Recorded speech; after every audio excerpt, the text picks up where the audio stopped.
What's going on, ladies and gentlemen? Welcome back to Beyond the 90. Happy New Year. I'm finally back. I've had not video for a while because, again, Christmas has come, holidays have come around, Christmas break and everything. And let me just get into some of the context. So we're going to be talking about, as you tell by the title, as you probably know by now, Aston Villa 2, Leicester 1. Now, what do we take away from this? Before we get into my thoughts and watching the game, I want to take it back to something and just mention context. Because one thing you read online, there's another thing that you hear from like the mainstream media, and I don't mean that in a slight. And there's another thing when you talk to opposition fans. So the reason why I mention this is because I want to give you the kind of different side of things before I get into my analysis. So obviously, on paper, if you look at our results, let me just get this up at the moment, you will see the following. Leicester City have obviously lost their last 5 games in a row, have got one draw, that's us there. One draw against Brighton. Every other result of that is 5 losses in a row. And if you look at that compared to even the likes of Ipswich Town have managed to win games during that time. The only team as bad as that is Southampton, who won 6 points. And that's, I think, how people will look at it who don't watch the game day to day. Now, if you watch the highlights from the match, you will see that there isn't really a lot to mention, and not really a lot was said from a Leicester City perspective. If you watch like the 3-minute highlights on Sky Sports or whatever your local provider is doing the highlights. From the outside, people will be saying that Leicester City are going to get relegated. And I think this is just lady punditry because there's so many different games going on. They'll only watch the highlights. If you sit and analyze the game, there's lots of positive take, but there's some dumb decisions that are keeping us down. It kind of reminds me of when the Great Escape season, we played really well, but dumb decisions and stupid mistakes kept us, and then we ended up coming up towards the end. I think we won't have the same thing twice. I think we've got a better squad that came up in the year we came up as well, again, under Pearson. But I just want to give you some of the context that I've had. So that you probably won't realize there wasn't a recording, there wasn't a post match I did for the Man City game. The reason why I was down in London and I went to the pub and I watched it. And I always like to try and find, if I come across fans and talk to other fans, and I've always found Man City fans genuinely lovely.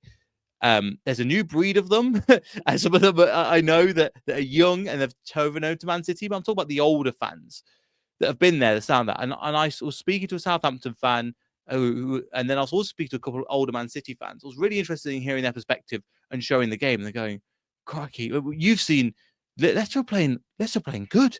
And we've been terrible, but Leicester are doing all right. And we were in that game. We were lucky not to get anything out of the game. But if you look at it 2-0, and again, the context from the outside, the reason why I mentioned before this match, because I think the same thing's going to happen here. You're going to look at that game. Man City have been on, I think, 11 games in a row without a win. They get one against Leicester. Aston Villa are on kind of a rocky form, getting draws and here because they're concentrating on the Champions League and doing really, really well. However, they've won against Leicester City. And from the highlights, it looks like they had the better opportunities. And on paper, that's technically true. But I can see what we're doing. The reason why I mention this is because there is a difference between watching the match for 90 minutes and seeing the highlights afterwards. And also hearing from opposition fans. And they will tell you the weaknesses of their team.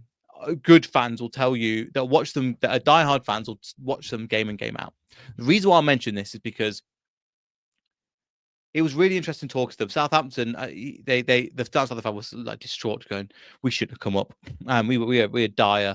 We aren't ready for this level. Russell Martin just wasn't ready.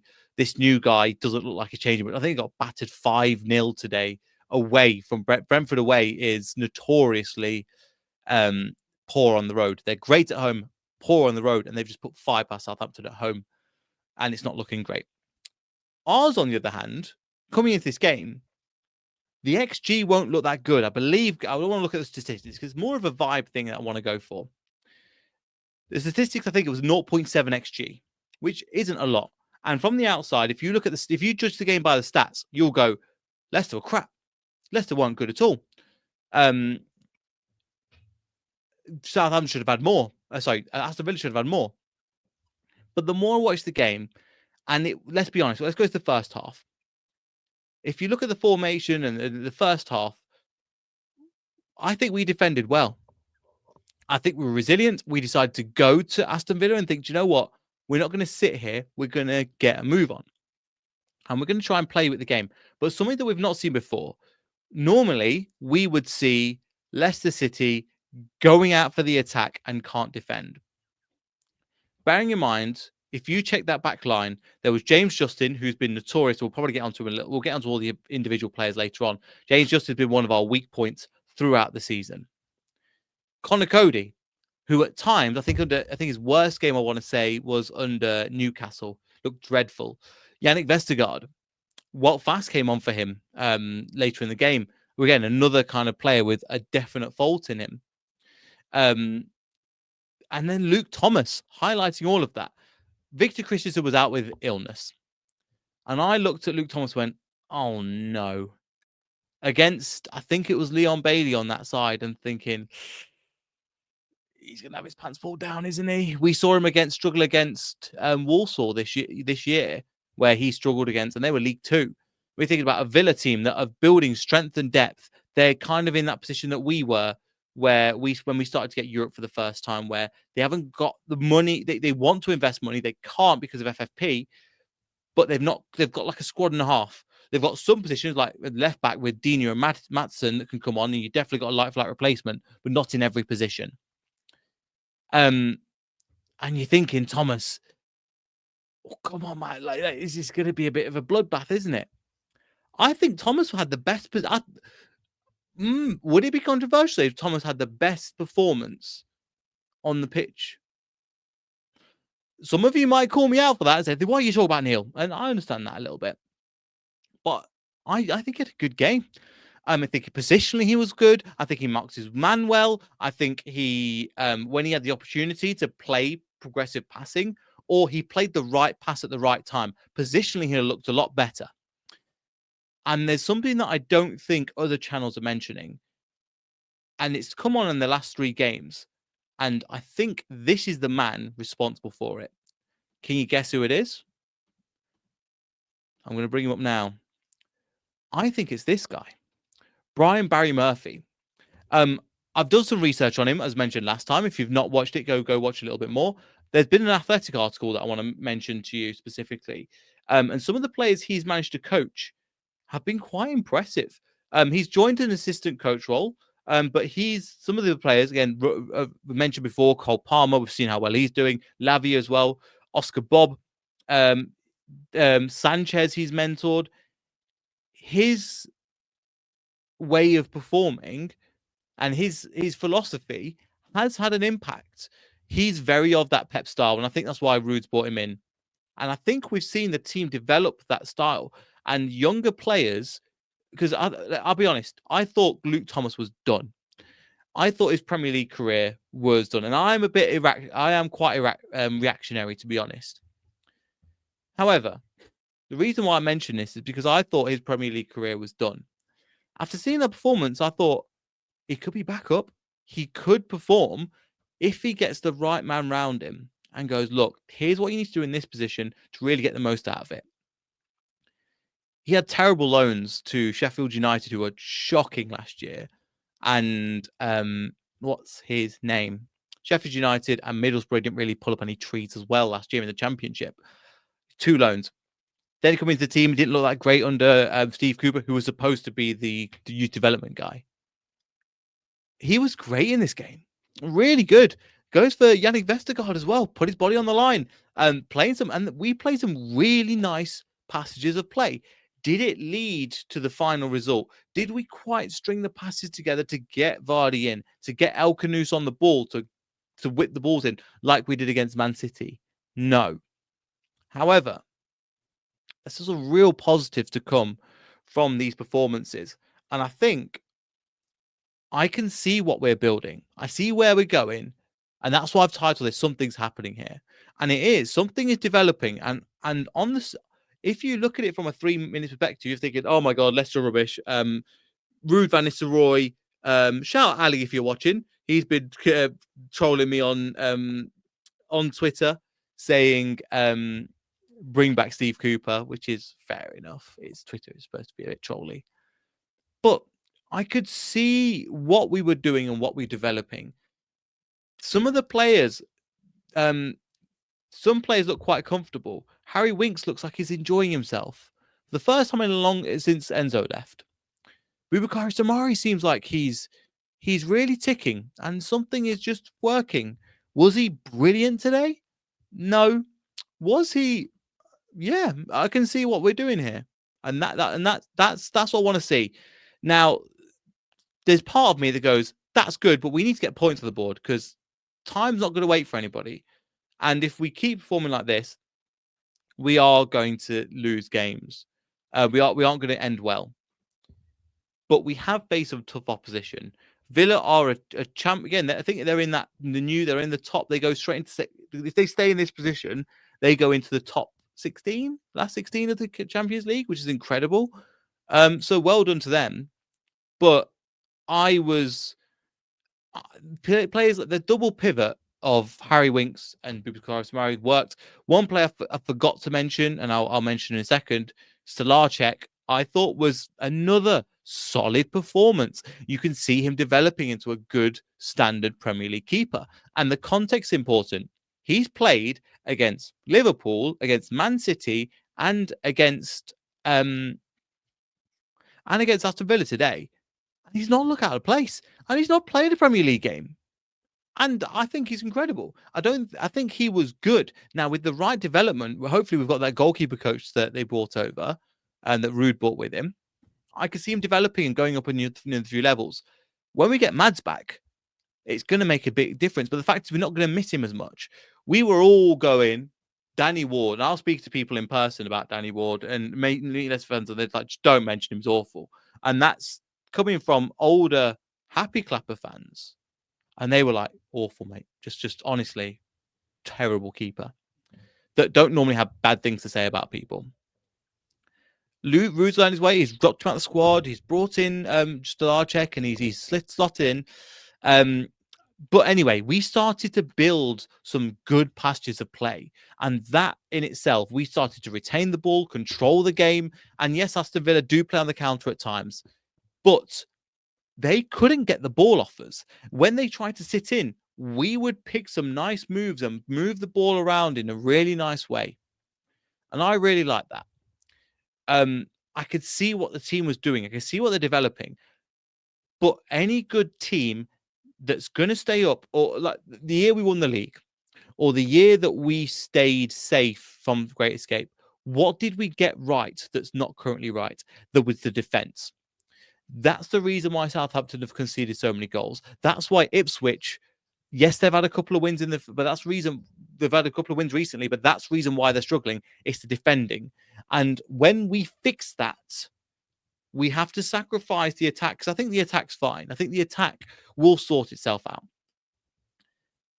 But we are in a good position overall. Where we're going, we just need points. We're not that far off, people. So as in, it looks like the gap is starting to widen. And let's just put that there. I think Crystal Palace will be safe. Man United won't be dragged into a relegation battle, let's be honest. Everton. So I think the 4 teams, so Southampton, they're not completely gone, but they're one of the teams that I think are getting relegated. And we're looking at this. People from the outside as neutrals will go, here we go again. The 3 teams that came up last year are all going to go back down. It's only a couple of points here. Leicester, Ipswich, Wolverhampton, and Everton. They're your 4 teams. I think Crystal Palace will be safe. I think that Man United will be safe. Some people will be like, I think it's overblown. They will be safe, let's be honest. I'd love them to be dragged into a relegation battle.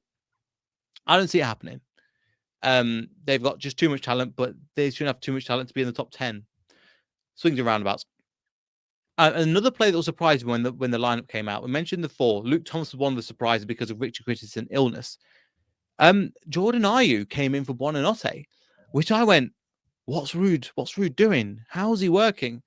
And Jordan Ayew stepped up. I think he played the majority of minutes. Did he get a sub later on? He got subbed for Buonanotte at 83 minutes, but he played the majority. And I've always said he's a finisher, not a starter. But I can see what he brings to the team. Obviously, the fouls, and we know what was good. But for the first goal that we scored, he was a big reason why we scored that goal. Brilliant run, nicking the ball, driving up the pitch, passing over to Vardy, which is pretty decent. Vardy couldn't quite finish. Rebounds over to Mabididi. But we are building. We were building something. And what was really nice is that Villa normally they'll sit 4-4-2, and they'll be like, "Oh, we'll come at us, break us down, see what you can do. We'll hit you on the counter." We were pulling, and we were pulling Villa out of position. We were taking certain players and go, "Do you know what? We can actually we can play football, and we will pick you apart tactically." And that's beyond that. That used to happen to us the opposite way around under Steve Cooper. And so Rude is starting to get his philosophy over. I think Barry Murphy's another reason why. The more he plays with the team, the more he's going to implement that skills of what we're trying to do and bring people out of positions. And pressing triggers are slightly different, and the it's all just starting to glue together. Now we aren't. We should have really been in the relegation spots. And I know he's ifs, buts, maybes wasn't, but we should have been in this position, let's be honest, for the majority of the season. We just relied on other teams messing up more than us. Now other teams are starting to pick up form. Ipswich are starting to pick up. Wolves are starting to not quite turn a page, but they're still trying to. They're getting results. At the end of the day, when you're down the bottom, results are all that matters. But I can see what we're building, I can see what we're doing, and see where we're going. Another example of this, of they're buying into the system, they know where we're going. We went 1-0 down. It was so frustrating because we played so well until that point. You could say potentially Villa had the better opportunities. There could have been a penalty. But you could also say that Mavidi shouldn't miss his chance because that was in the first half. But we went toe-to-toe with Villa. And if we keep doing that against the sides, we'll get into the fixtures later on, against some of the weaker oppositions, I think that's where we pick up points. Or before, we would have lost them. Or we would have gone, I've got points. How the hell have we done that? For example, Bournemouth 1-0. There are responses. And for example, the 58th minute, we concede from Ross Barkley. We can blame ourselves, where we could have cleared it out and it fell to Barkley and we should have done more with it. Yes, but I think it's more a better strike of Barkley than our own fault kicking us in the face. We'll come into kicking us itself in the teeth later on, but it hurt. And we were playing so well up to that point. And the next thing I put in my comments is, how do we respond? Even if we go on to lose the match, how do we respond will tell me if we want to stay up the season, whether the players are bought in or whether they actually want to go, or they're just kind of like, whatever, I'm here for a paycheck. Do they care? And as we mentioned in the last session, I mentioned they actually do care. And it was the goal, Ayew goal, nicking it. There was no right for him to go past, I think it was Dino at the time, and run up and put the ball into Vardy, and then for Mavididi to put it away for the rebound. But you make your own luck. And I think we did that. Again, I mentioned Ayew. I think Ayew did really well. Canuce didn't quite have his, like, he was sublime, pulling people out of position against Man City. The player, he will be that good. He just needs time and effort, but he will be at that consistent level, and he's going right to the top. Again, don't be surprised. Again, he's learning Spanish. I think he's because he wants to go to La Liga, and he's got ambition of playing for the biggest clubs in the world, Barcelona's, Real Madrid. In my opinion, gut feeling, got no evidence to back that up. But we're getting back in these games, and if it weren't for the 76th minute, and James Justin had multiple times to clear his lines, 4 or 5 opportunities I counted on the rewatch. I was like, there's one, there's one, there's one, there's one. I'm not expecting you to every time to play out from the back. But I think people in the stands were going, oh my God, what's happening? JG, get rid of it, get rid. And then they pick us, put it in the back of the net. And we had so many opportunities. Villa did really well swarming us, and we have to give credit to them, but it's more on us. It was so frustrating. And Rude might be looking at that going, we need a right back. We have to get a right back because if we get a decent right back, and Jay Justin, I think, was he not bad in the game? I want to say it was 5.5 out of 10. He did well, but then he makes stupid mistakes, which goes from 1 point to no points. And those difference, even though it's a point, can make the difference between at the end of the season going up or staying down, going down or staying in the league. And we have to get this right. So it'll be interesting to see what he does because I've got Ricardo coming back in March, but we can't rely on that because that's going to cost us. It might be £100 million decision, and not just not normally it's £100 million the top between the Championship and the Premier League, the Championship and the Premier League, but there's going to be even more money than that.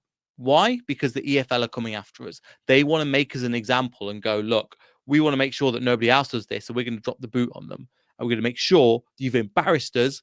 We're going to make sure to shrink your wages down to more than half. There's a reason why potentially some of the players from the academy have gone out. A lot of them have gone out on loan this season, so that hopefully they'll be ready for the Championship if worst case scenario we do come back in. And I can see what we're doing. I see what we're building, but that opportunity just we got our pockets picked, and James Justin's done it time and again. He's getting himself into trouble.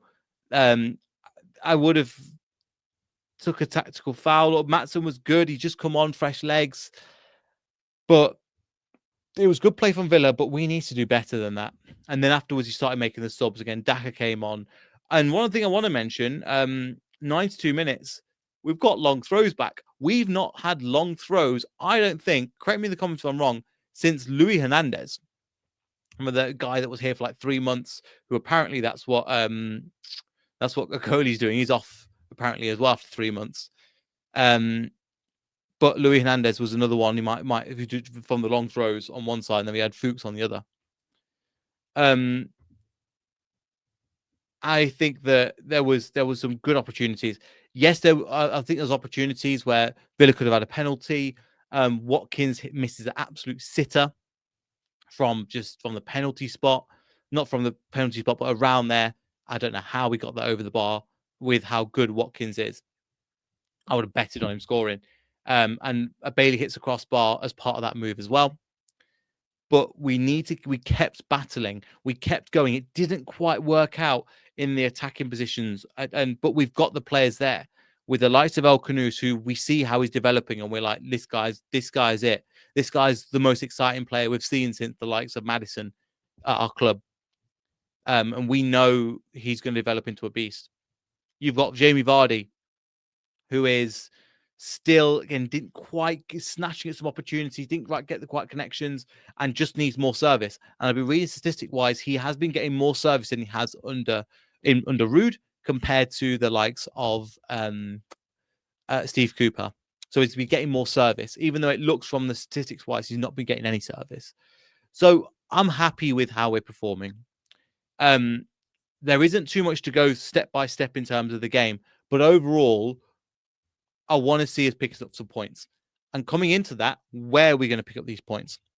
So let's go into the screen share. Let me go on to the results. So looking at some of these beforehand, QPR doesn't matter. That's the next game. But again, that's a cup. I want to see some of the kids playing just so we can rest some of them and also work on some of the tactics during this time with some of the other players. Then we've got 7:30. We've got on this Wednesday, the next Wednesday coming. The 15th. We've got Crystal Palace at home. Great opportunity to pick up points, in my opinion. Yes, they're down with us, but they're going to be a team that we're going to pick up points. Fulham, another team that, again, they aren't in the best form at the moment. They can turn up. I think Marcus Silva's an underrated manager. I think, where are they at the moment? They are in 9th position. They're ahead of Brighton, which is great. And they've got one game in hand as well. Yeah, so just mention that. Then we've got Tottenham.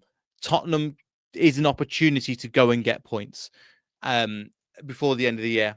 26th, I think there's a real opportunity for us to go and get points that season against Tottenham. After that, just looking at the next couple of fixtures after that, Everton, again, massive 6-pointer coming into that game. Arsenal, kind of a write-off, but again, they've been dropping points recently. They could pick up during the time, and they've got Brentford at home and then West Ham away. There are some winnable fixtures there. And compared to where we were under Steve Cooper, where we were like, every result, like, can we get something? Even if a team is massively out of form, we'd be able to get something.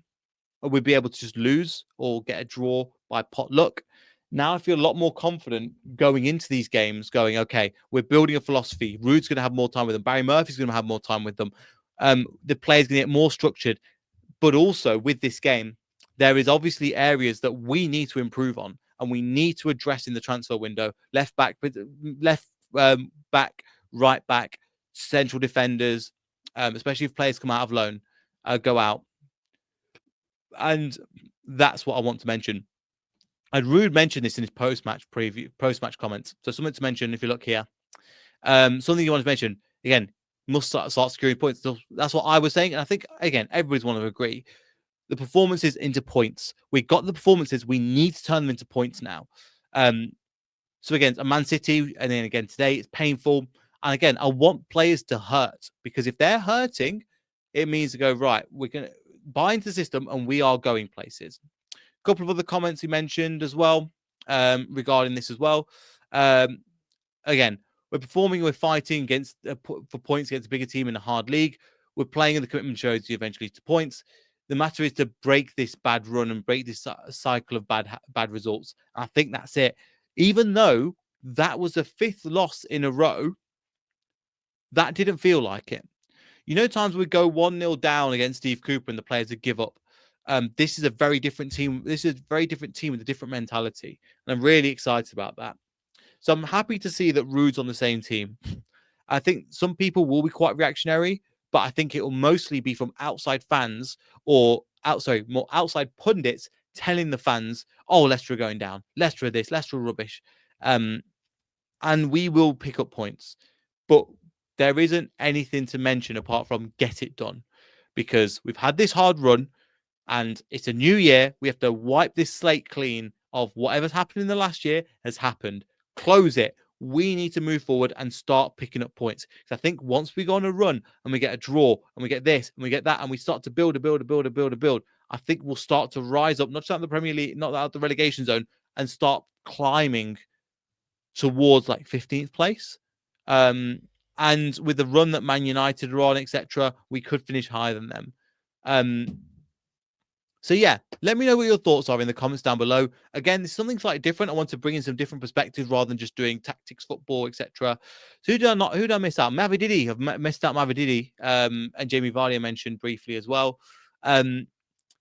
Mavididi, he does this, doesn't he? Where I was saying before, is he a lower end championship player? Sorry, is he a lower level? Is he a Premiership player? Is he a high end Championship player? I'm not sure.